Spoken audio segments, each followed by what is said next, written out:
Good morning. और आज हम लोग डेली डोज शुरू करते हैं बीपीएससी का। तो पहला क्वेश्चन लेते हैं हम लोग। 2019 के लिए घोषित 67वें राष्ट्रीय फिल्म पुरस्कार में फिल्म मोस्ट फ्रेंडली स्टेट का पुरस्कार किस राज्य को मिला है? ठीक है ना। तो ये सिक्किम को मिला है। सिक्किम जो है मोस्ट फ्रेंडली स्टेट है। और सिक्किम की राजधानी कहाँ पर है? गैंगटोक है सिक्किम की राजधानी।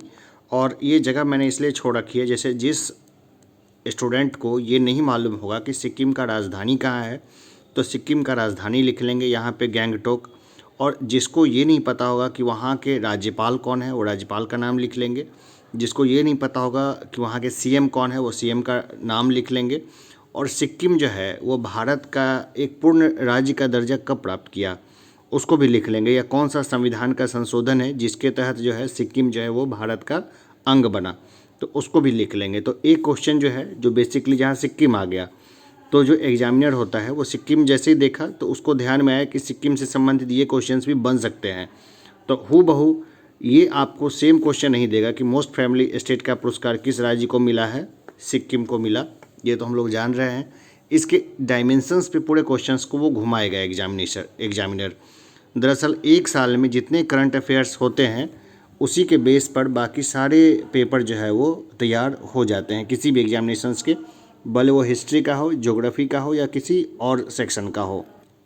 दूसरा क्वेश्चन है, जनवरी 2021 को खादी प्राकृतिक पेंट लॉन्च किया गया है। मूल रूप से इसका आधार है, तो इसका आधार है गाय का गोबर। ये जो पेंट बना है ना, ये पेंट बना है गाय के गोबर का। तो ये काफ़ी इन्वायरमेंट फ्रेंडली जो है वो पेंट जो है ये माना जाता है, क्योंकि हम लोग जानते हैं कि नॉर्मली जो पेंट हमारे घरों में आता है उसमें लेड का इस्तेमाल होता है, शीशे का यूज होता है। तो बच्चे दरअसल उसको मुंह से पकड़ते हैं, चाटते वगैरह हैं, तो उससे उनको नुकसान होने का डर होता है। लेकिन गाय का गोबर जो है वो बहुत इन्वायरमेंट फ्रेंडली होगा, इसको चाटने वटने से किसी को नुकसान नहीं होगा। तो यहाँ पर भी मैंने जगह छोड़ दिया है, जैसे खादी ग्राम उद्योग लिमिटेड, इसकी स्थापना कब हुई, किसने की इसकी स्थापना, इसके क्या क्या कार्य हैं, ये अपने लक्ष्य में कितना सफल हुआ, कितना असफल हुआ, तो इसके प्रति आप जो है अपने दिमाग को घुमा सकते हैं। क्योंकि सारा जो क्वेश्चन बनेगा ना वो लगभग उसमें 70% आपका करंट बेस्ड होगा, तो करंट को बस रगड़ देना है अच्छे से। तीसरा क्वेश्चन है, भारत का 51वां अंतर्राष्ट्रीय फिल्म महोत्सव कब और कहाँ आयोजित किया गया? तो ये किया गया 16 से 24 जनवरी 2021 को। कहाँ किया गया? तो गोवा में किया गया। अब मुझे बताना, ये 51वां है तो जाहिर सी बात है कि इससे पहले 50 हो चुके हैं। तो सबसे पहले कौन से साल में अंतर्राष्ट्रीय फिल्म महोत्सव जो है वो आयोजित होना शुरू हुआ, और अभी बताना है कि इसमें किसकी थीम क्या थी, या इससे संबंधित जो जानकारी है वो आप नीचे लिख लेंगे, इसलिए ये जगह छोड़ा हुआ है। तीसरा क्वेश्चन लेते हैं, जनवरी 2021 को एयर इंडिया की नॉन स्टॉप फ्लाइट आई। ये आई सैन फ्रांसिस्को से बेंगलुरु तक, जिसकी उड़ाने वाली सभी महिला जो थी वो सभी महिला पायलट थी। यानी सभी जिन्होंने उसको उड़ाया इसमें कोई पुरुष नहीं था। यानी कि सैन फ्रांसिस्को जो अमेरिका का एक शहर है, वहाँ से बेंगलुरु तक की जो उड़ान आई वो को पूरी की पूरी महिला पायलट्स ने उड़ाई। तो हमें ये बताना है, सभी पायलट्स के नाम तो नहीं ध्यान में रहेंगे, लेकिन चूंकि एक इतिहास रचा गया है तो ये खाली स्थान है, ये खाली स्थान हमने छोड़ा है। आप भी इस तरह से अपने नोट्स में खाली स्थान छोड़ें, और बताना है कि महिला पायलट का नाम क्या है जिसने इसको उड़ाया है, खास करके जो प्रमुख कैप्टन थी उसका नाम क्या है जिसने इसको उड़ाया है। देखिए, एक चीज़ है कि भारत ने उपहार स्वरूप कोविड-19 की जो वैक्सीन है उसको कहाँ कहाँ भेजा था, तो उन्हें लगभग सभी पड़ोसी देशों को भेजा था, पाकिस्तान छोड़ के। जैसे नेपाल भेजा, बांग्लादेश भेजा, भूटान भेजा, मालदीव भेजा, और भी जगहों पे और भी देशों को भेजा था, लेकिन अपने लगभग सभी पड़ोसी देशों को इसने कवर किया था। चीन और पाकिस्तान छोड़ के भारत ने सभी जगह अपनी वैक्सीन भेजी थी, और लगभग 133 देशों की सहायता की थी। तो यहाँ पर हम इन सब चीज़ों को नहीं ज़्यादा बोलेंगे, क्योंकि अभी जो कोविड क्राइसिस है भारत में वो अपने चरम पे है। देखिए, असम में अक्टूबर 2020 में इंटरनेशनल ट्रेड सेंटर की स्थापना की गई है, ठीक है ना। इंटरनेशनल ट्रेड सेंटर की स्थापना और कौन कौन से स्टेट्स में की गई है इसको लिखने के लिए नीचे में जगह दी गई है। ये करंट अफेयर का क्वेश्चन है, तो हम जानते हैं असम में अक्टूबर 2020 में इंटरनेशनल ट्रेड सेंटर की स्थापना की गई है।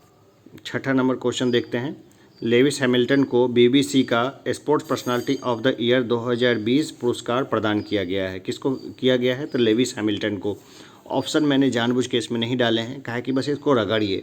जहाँ पे ऑप्शंस वाले आएंगे सेट्स तो वहाँ मैं ऑप्शंस वाले कराऊंगा, लेकिन यहाँ पर इन सब चीज़ों को घोटा है, डेली डोज में घोटा लगाते चलिए, ठीक है ना। जैसे में एग्जामिनेशन आ जाएगा तो उस समय हम प्रैक्टिस सेट भी देंगे, लेकिन अभी के लिए ये अच्छा है। लेविस हैमिल्टन, नाम याद रखिए, को बीबीसी का sports personality of the year का पुरस्कार प्रदान किया गया है। 7वां नंबर क्वेश्चन देखिए कि 21 दिसंबर 2020 को बृहस्पति एवं शनि एक सीध में आए, जिसे खगोल शास्त्रियों द्वारा ग्रेट कंजंक्शन का नाम दिया गया। ग्रेट कंजंक्शन किससे संबंधित है?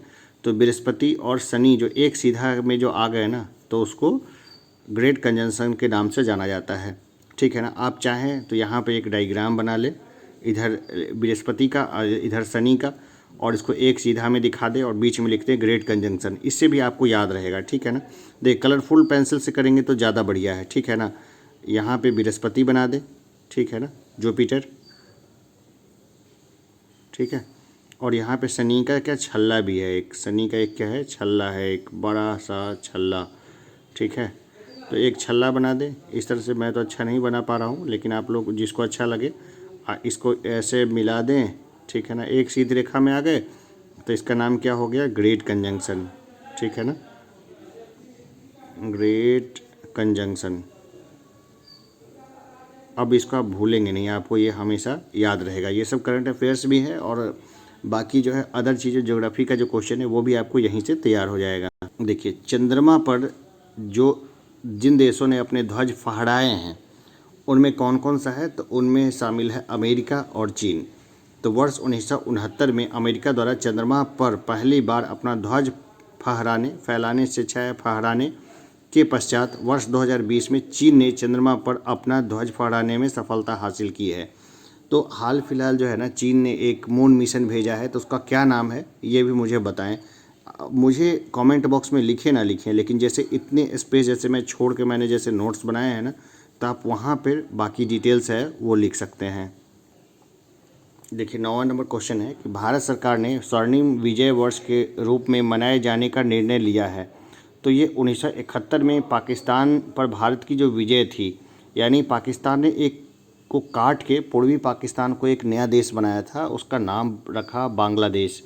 तो बांग्लादेश बनाया था, किसने बनाया था? तो वो भारत ने बनाया था। उस समय किसका शासन था? इंदिरा गांधी का शासन था। तो इंदिरा गांधी ने बड़े बोल्ड स्टेप्स लिए थे उस समय क्या था, जो पश्चिमी पाकिस्तान जो था वो पूर्वी पाकिस्तान के ऊपर काफ़ी सारी एट्रोसिटीज़ कर रहा था। बहुत ज़्यादा बांग्ला भाषियों लोगों के ऊपर अत्याचार हो रहे थे, और वहाँ से भाग भाग के जो शरणार्थी थे वो भारत में आ रहे थे। लेकिन उस समय पाकिस्तान जो था वो अमेरिका का मित्र देश था। तो जब शरणार्थी भारत में आने लगे और इंदिरा गांधी ने जब बहुत स्ट्रेटजी के तहत जब इंटरनेशनल मंच पर जब ये कहना शुरू किया कि कितनी बड़ी क्राइसिस है, यह कितनी बड़ी प्रॉब्लम है, तो लोगों ने उसको इग्नोर करना शुरू किया। अप्रैल में ये सारे मामले शुरू हुए थे, लेकिन उस समय क्या था, जो मानसून आ जाता था, मानसून के समय में तेज़ बारिश में अच्छा नहीं था बांग्लादेश के यानी ईस्ट पाकिस्तान के हिस्से पे अटैक करना भारत को। लेकिन उस समय बहुत बोल्ड स्टेप्स लिए गए थे। मैं कुछ बोल्ड स्टेप्स यहाँ पे डिस्कस कर लेता हूँ, आगे आपको शायद मेंस राइटिंग वगैरह में काम आएंगे।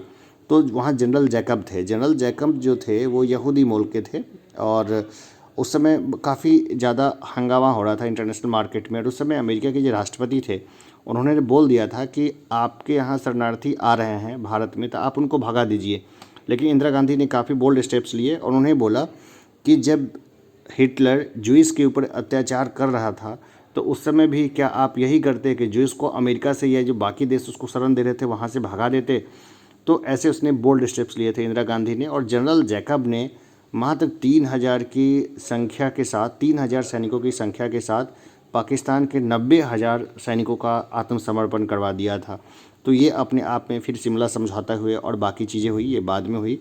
तो ये अपने आप में जो है ना बहुत शानदार इतिहास है।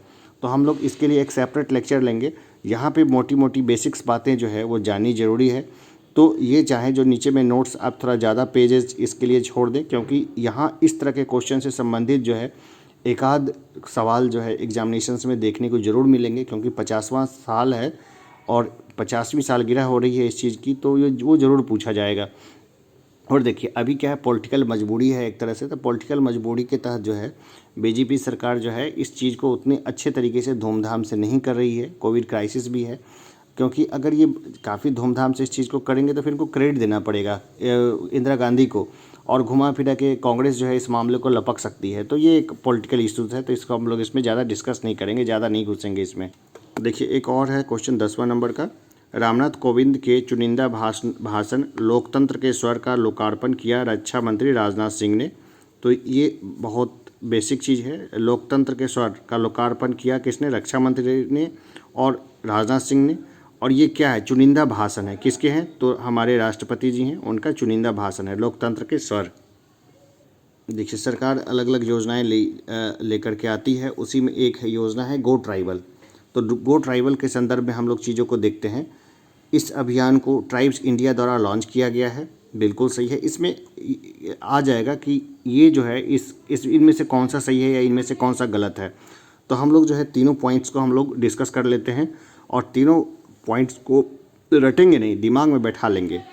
इस अभियान को ट्राइब्स इंडिया द्वारा लॉन्च किया गया है, ठीक है ना, ट्राइब्स इंडिया द्वारा इसको लॉन्च किया गया है। इसका उद्देश्य जनजातीय उत्पादों को बढ़ावा देने के लिए विभिन्न संगठनों के साथ समझौता व सहयोग करना है। और तीसरा है ट्राइफेड ट्राइब्स इंडिया के अंतर्गत जनजातीय उत्पादों का विकास तथा विक्रय करता है, ठीक है, घोट लीजिए इसको। देखिए भारत के पहले एंटी रेडिएशन मिसाइल का नाम रुद्रम है, ठीक है ना, पहला एंटी रेडिएशन मिसाइल का क्या नाम है, रुद्रम है। आपको बस एक चीज़ याद रखना है, ठीक है ना, पटना, PATNA, बस इस नाम को हम लोग भूल ही नहीं सकते। पृथ्वी, अग्नि, त्रिशूल, नाग, ठीक है, और ए से एक और है जो ये पटना में जो है ना आपके सारे मिसाइल जो है वो कवर हो जाते हैं। तो P से पृथ्वी, अग्नि, त्रिशूल, नाग, और एक और मिसाइल है मैं मिस कर रहा हूँ, तो और ये जो है आकाश मिसाइल है ना, पृथ्वी, अग्नि, त्रिशूल, नाग और आकाश। तो ये सब बेसिक मिसाइलें हैं जो भारत ने डेवलप की है, DRDO ने डेवलप किया है इसको।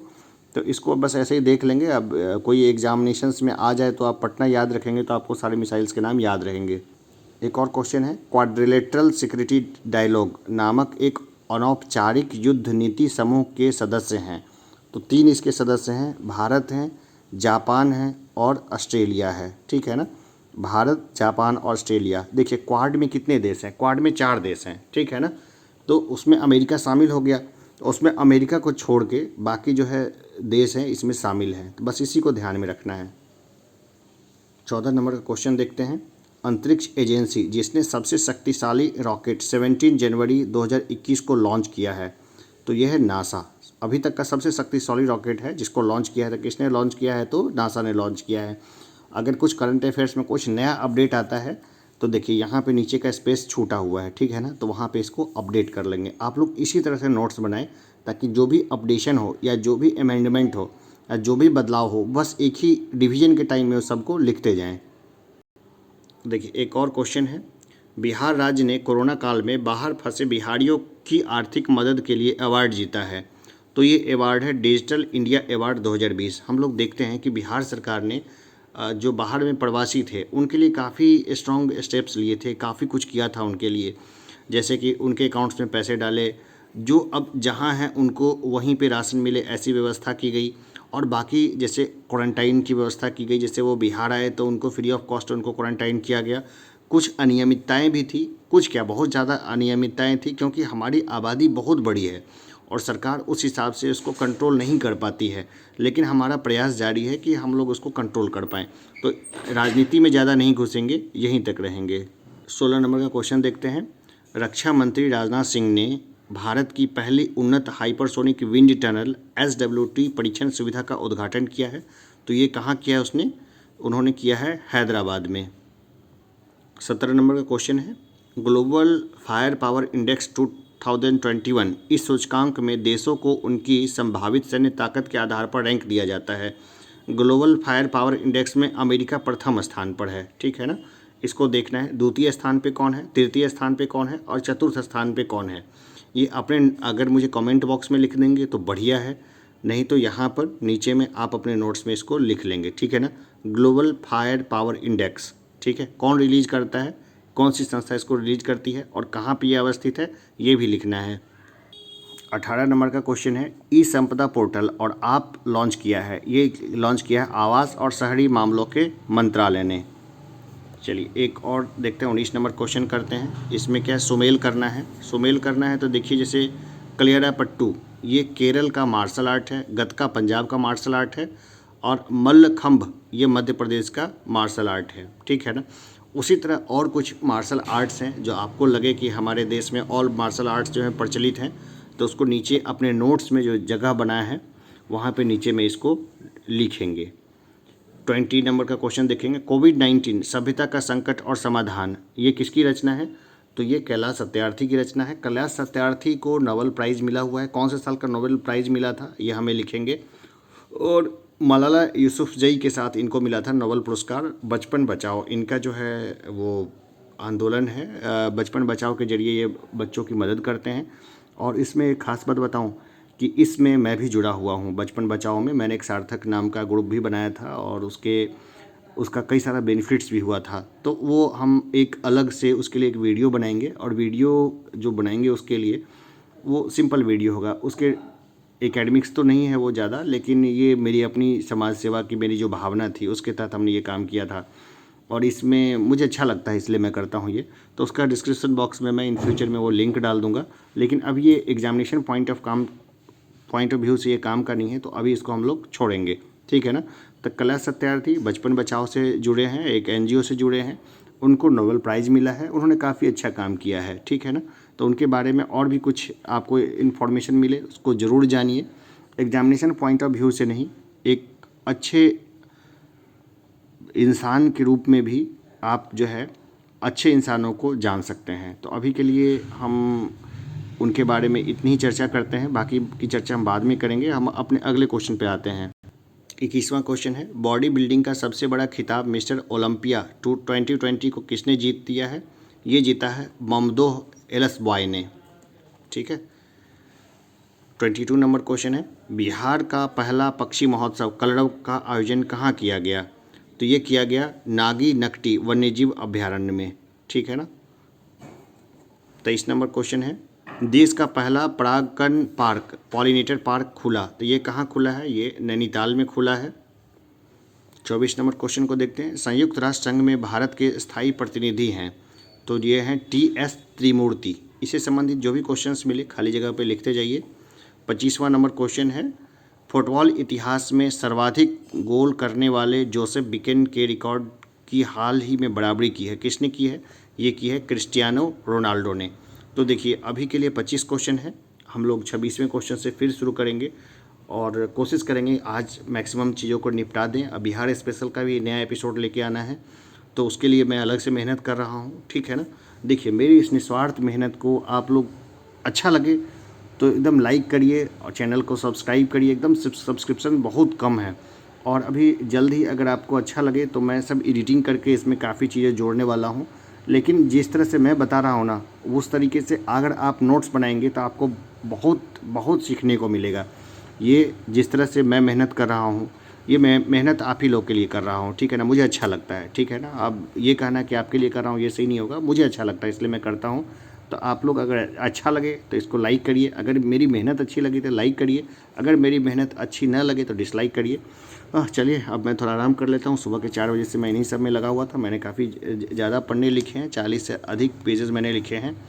तो अभी के लिए इतना ही, धन्यवाद।